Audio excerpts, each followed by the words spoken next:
For this edit, I'm going to be using iPhoto on my Mac computer.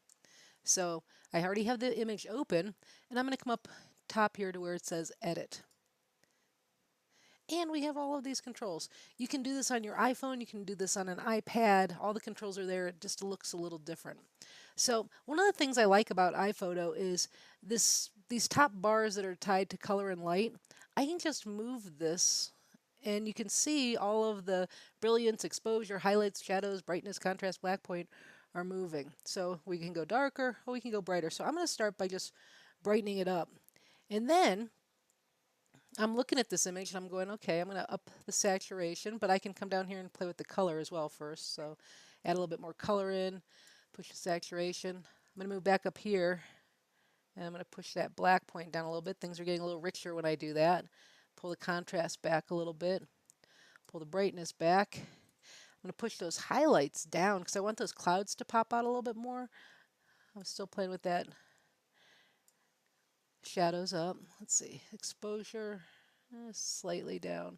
Let's see what happens when we play with brilliance a little bit more. So I'm going to keep pushing that brilliance. And I'm going to come back down and pull the contrast back a little bit.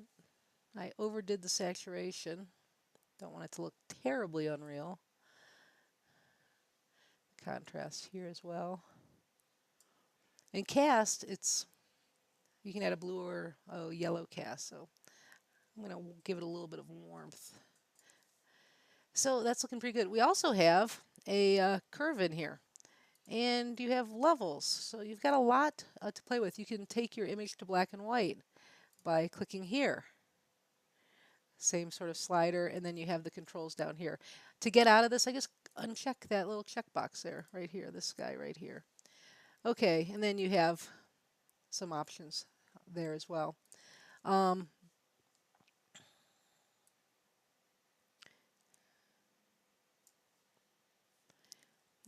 my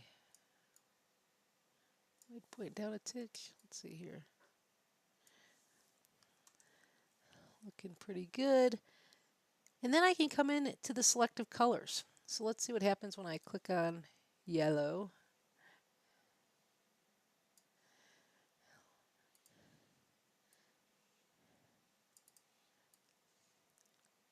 That's popping those clouds out a little bit nicely as well. A little bit of saturation.